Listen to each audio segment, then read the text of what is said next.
ഈശോ മിശിഹായ്ക്ക് സ്തുതിയായിരിക്കട്ടെ. ഇന്ന് തിരുസഭ മാതാവ് നമ്മുടെ വിചിന്തനത്തിനായിട്ട് നൽകുന്ന സുവിശേഷ ഭാഗം വിശുദ്ധ യോഹന്നാന്റെ സുവിശേഷം 6-ാം അധ്യായം 60 മുതൽ 69 വരെയുള്ള തിരുവചന ഭാഗമാണ്. സ്ലിഹകാലം 4-ാം ഞായർ. ഈശോ അപ്പം വർദ്ധിപ്പിക്കുന്നതും അതിനുശേഷം സ്വർഗത്തിൽ നിന്നും ഇറങ്ങി വന്ന അപ്പത്തെക്കുറിച്ചുള്ള പ്രഭാഷണവുമാണ് യോഹന്നാന്റെ സുവിശേഷം 6-ാം അധ്യായത്തിലെ നമുക്ക് കാണുവാനായിട്ട് സാധിക്കുക.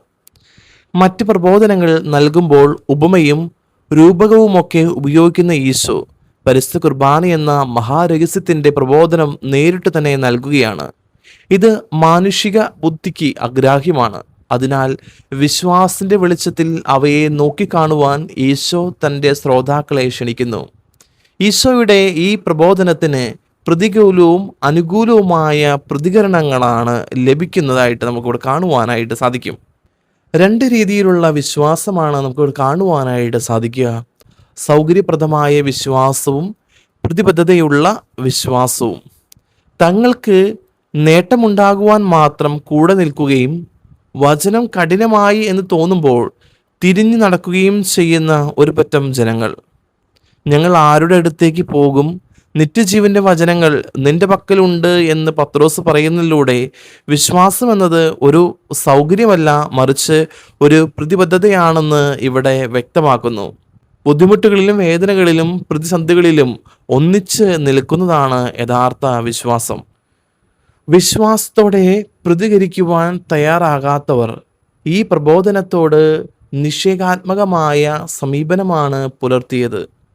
വിശ്വാസത്തോടെ പ്രത്യുത്തരം നൽകാത്തവർ പിന്നീടൊരിക്കലും ഈശോയുടെ കൂടെ നടന്നില്ല. അവർ ഈശോയുടെ ശിഷ്യത്വം ഉപേക്ഷിച്ചു പോയി എന്നാണ് ഇവിടെ അർത്ഥമാക്കുന്നത്. അവരുടെ സമീപനം വെറും മാനുഷികമായിരുന്നത് കൊണ്ടാണ് അവർക്ക് ഈ വചനം കഠിനമായി തോന്നിയത്. വിശ്വാസത്തോടെ ജീവന്റെ അപ്പം എന്ന യാഥാർത്ഥ്യത്തെ സമീപിക്കാത്തവർക്ക് അത് മനസ്സിലാക്കുവാനും സ്വീകരിക്കുവാനും സാധ്യമല്ലാതെ വരും.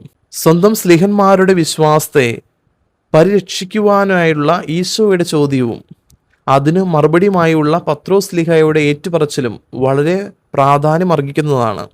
സമാന്തര സുവിശേഷങ്ങളിൽ വിവരിച്ചിരിക്കുന്ന പത്രോസിൻ്റെ വിശ്വാസ പ്രഖ്യാപനത്തോട് സമാനത ഉള്ളതാണ് ഈ ഏറ്റുപറച്ചിലും. കർത്താവേ, ഞങ്ങൾ ആരുടെ അടുക്കലേക്ക് പോകും? നിത്യജീവന്റെ വചനങ്ങൾ നിന്റെ പക്കലുണ്ട്. നീയാണ് ദൈവത്തിൻ്റെ പരിശുദ്ധൻ എന്ന് ഞാൻ വിശ്വസിക്കുകയും അറിയുകയും ചെയ്തിരിക്കുന്നു എന്ന്. വിശ്വസിക്കുക, അറിയുക തുടങ്ങിയ പ്രയോഗങ്ങൾ ശിഷ്യത്വത്തിൻ്റെ ദൃഢതയെ സൂചിപ്പിക്കുന്നതാണ്. ജീവന്റെ അപ്പമായ മിശിഹായോടൊത്തുള്ള ജീവിതം ഒരു വെല്ലുവിളി തന്നെയാണ്. വെറും മാനുഷികമായ പരിശ്രമത്താൽ നേടിയെടുക്കാവുന്ന ഒന്നല്ല അത്. ദൈവത്തിൻ്റെ അരൂപിയോടുള്ള തുറവിയാൽ മാനുഷിക ചിന്തകൾക്കും നിലപാടുകൾക്കും അതീവമായി വിശ്വാസ ജീവിതം നയിക്കുന്നവർക്കേ ഇത് സാധ്യമാകൂ. എന്തുകൊണ്ടാണ് ശിഷ്യന്മാർ പറഞ്ഞത് ഈ വചനം കഠിനമാണ് എന്ന്? കാരണം ജീവന്റെ അപ്പം എന്ന ദൈവിക രഹസ്യത്തെ ഉൾക്കൊള്ളുവാൻ കഴിയാതെ പോയതിൻ്റെ കാരണം ഈ രഹസ്യത്തോടുള്ള അവരുടെ വെറും മാനുഷികമായ സമീപനമായിരുന്നു. പരിശുദ്ധ കുർബാനയിൽ കേന്ദ്രീകൃതമായ ക്രിസ്തീയ ജീവിതം വേണ്ട വിധം നയിക്കുവാൻ നമുക്ക് കഴിയണമെങ്കിൽ നാം പരികർമ്മം ചെയ്യുന്ന ദിവ്യരഹസ്യങ്ങളെ ഉറച്ച വിശ്വാസത്തോടും തികഞ്ഞ സ്നേഹത്തോടും കൂടെ നമ്മൾ സമീപിക്കണം. യോഹന്നാന്റെ സുവിശേഷത്തിൽ ഈശോയെ ലോഗോസ് ആയിട്ടാണ് അവതരിപ്പിക്കുന്നത്. ലോഗോസ് എന്ന് പറഞ്ഞാൽ വേർഡ് അല്ലെങ്കിൽ വചനം എന്ന് പറയും. എന്നാൽ ഈ സുവിശേഷ ഭാഗമാകട്ടെ അപ്പത്തെക്കുറിച്ചുള്ള അല്ലെങ്കിൽ ദിവ്യകാരണത്തെക്കുറിച്ചുള്ള ഈശോയുടെ പഠന ഭാഗമാണ്. അപ്പോൾ ഈശോ ജീവന്റെ അപ്പമാണ് എന്ന് പറയുന്നത് പോലെ തന്നെയാണ് ഈശോ നിത്യജീവന്റെ വാക്കാണ് എന്ന് യോഹന്നാൻ തൻ്റെ സുവിശേഷത്തിലൂടെ അവതരിപ്പിക്കുന്നതും. വചനത്തെ സ്വീകരിക്കുന്നവർക്ക് അത് നിത്യജീവൻ നൽകുന്നതാണ്.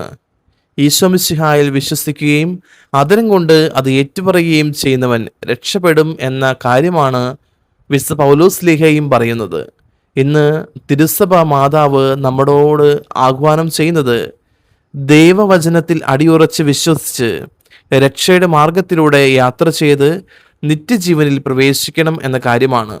നിത്യജീവനും ആത്മരക്ഷയുമാണ് ഓരോ വിശ്വാസിയും ലക്ഷ്യം വെക്കേണ്ടത്. അതിനായി ഐക്യപ്പെടേണ്ടതാണ് ദൈവത്തിൻ്റെ വചനം. അവിടുന്ന് രക്ഷകനായി വന്നു. രക്ഷയുടെ അടയാളവും മാർഗവുമായി അവിടുന്ന് സഭ സ്ഥാപിച്ചു. സഭ ലോകത്തിലായിരിക്കുന്നതും ലോകത്തിലേക്ക് ഐക്യപ്പെട്ടിരിക്കുന്നതും സുവിശേഷമാകാനും ആത്മാവിൻ്റെ രക്ഷ പ്രഘോഷിക്കുവാനുമായിട്ടാണ്. അതുകൊണ്ട് കർത്താവാകുന്ന വചനത്തെ നമ്മുടെയൊക്കെ ജീവിതത്തിൽ നമുക്കും സ്വീകരിക്കുവാനായിട്ട് ഈ ദിവസം തയ്യാറെടുക്കാം.